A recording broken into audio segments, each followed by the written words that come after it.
What is hydroponic farming? Part 4. Subscribe my channel for next part. It's not what you eat, it's what you absorb, a phrase that applies equally to the uptake of essential nutrients by plants. Application of an essential plant nutrient does not always mean that the plant will be able to uptake that mineral and then move it through the vascular system into the plant tissues. The availability of plant nutrients is in fact dictated by the form of the mineral, environmental temperature, humidity, photosynthesis, pH of the root zone, and most importantly the relative concentration of each mineral in the nutrient solution. It is the balance of these minerals that are often forgotten when growers are formulating plant nutrient recipes and adding supplements to reach specifically targeted mineral compositions. There is a well-known system that classifies essential plant nutrients into macro and micro categories based on their concentrations in the plant tissue. Less understood is the relationship of the electrical charge of the individual ions and how it affects their bioavailability to the plant. Ions exist as either positively charged, cations, or negatively charged, anions, depending on the balance of electrons, negative, versus protons, positive. It is the strength of the ionic charge that will affect the movement of the ions into and out of the plant. By understanding the strength of the positive or negative charge of essential plant nutrients, we can begin to comprehend the selective ion uptake mechanisms of plants' physiology. The table below shows the elemental forms of plant nutrients and their ionic charges in the forms that are available for plant uptake. The movement of ions into plant roots occurs by both active and passive transport.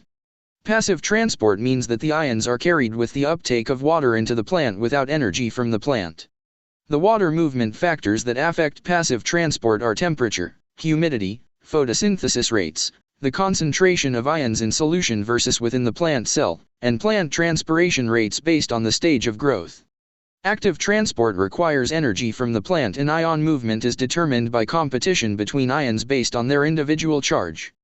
The monovalent ions, single-charged, are moved into the plant more easily than divalent ions, double-charged, while divalent ions are taken up more easily than trivalent ions, triple-charged.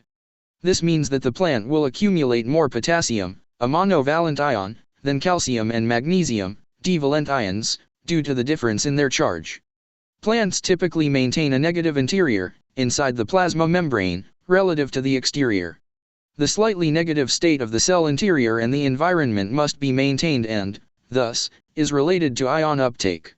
When there are more cations than anions present, the overall charge becomes excessively positive, and an increase in anions present, the overall charge becomes excessively positive, and an increase in anions or a decrease in cation uptake occurs to restore physiological conditions. For example, an excess of ammonium, NH4+, cations decreases the uptake of potassium, K+, calcium, Ca2+, and magnesium, Mg2+. The same relationship exists for anions. Excess anions lead to a lower uptake of anions or an increase in cations to balance the cell A trademark S charge.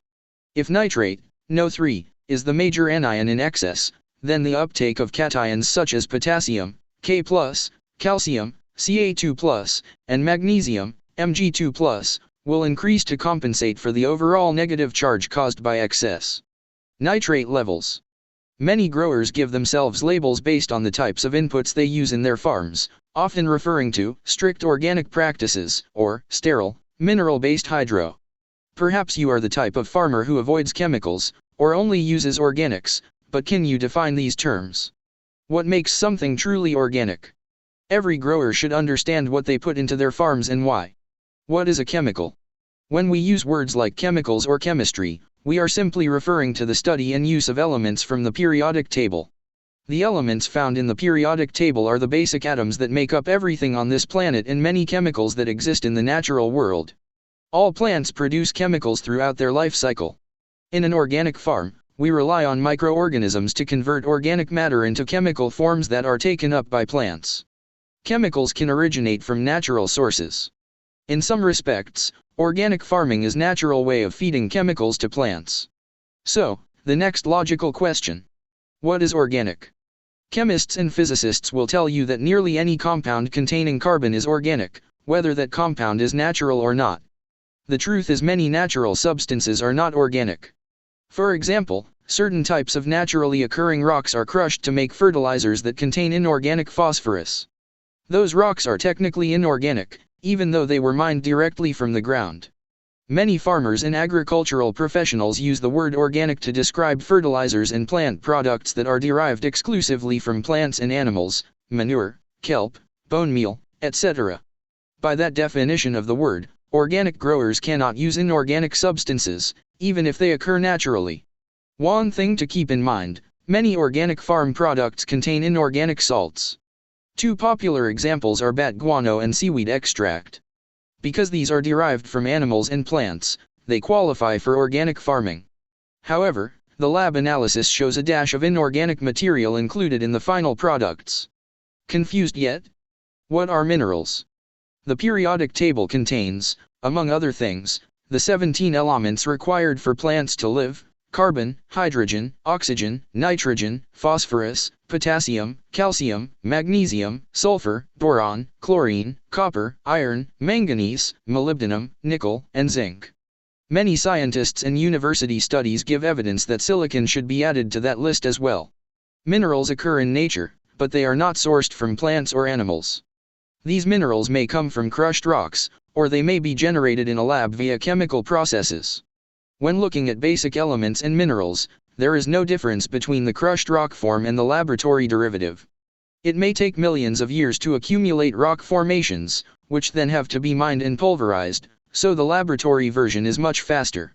Mining can be quite harmful to the environment, not to mention, expensive and unsafe for workers.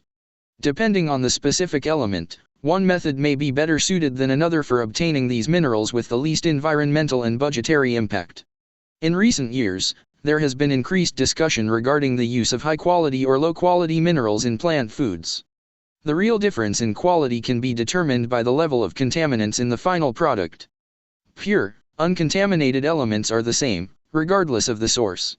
Elements and compounds that are not available to plants can bog down roots and slow nutrient absorption and availability. For the highest quality mineral plant foods, avoid contaminants and questionable ingredients. Reason for using organics. There is little argument that mineral fertilizers can more easily burn plants if used carelessly. Overfeeding is always a concern, but is less likely when using organics. Microbes and fungi must work to convert elements into plant-available forms, which slows reactions in the root zone as it becomes nutrient-rich. While overfeeding with organics is possible, the microbiology at work in the root zone offers a natural buffer. The flavor of organically grown tomatoes, culinary herbs, and resin-producing plants is often said to be better and more complex than crops grown with minerals. The fact is that low-quality or high-quality harvests can be grown with either mineral or organic inputs. One reason why well-maintained organic farms often produce very deep aromas and flavors is, in part, because of overfeeding has been avoided.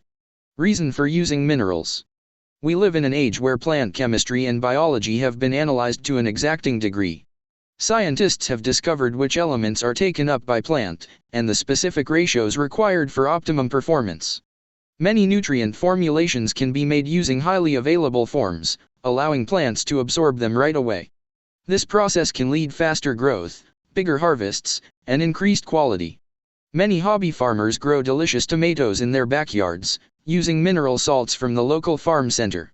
Even without organic, mineral-grown crops can offer increased flavors and aromas, as long as the grower does not overuse plant foods or harvest prematurely.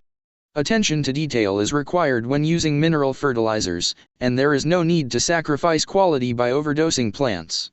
When given the correct amounts of mineral inputs, plants can achieve optimum health. Overall plant health is the key to both higher yield and quality. Hybrid nutrient systems. Growers all over the world have achieved big yields and potent flavors by using organics and minerals together. Both offer unique benefits, and there is no reason you can't use them in tandem to get the best of both worlds. Many naturally occurring inorganic compounds are not only safe for plants, they are safe enough for you to eat. Don't reject the idea of using organics, minerals, or both before doing some research on the pros, cons and effectiveness of each type of nutrient.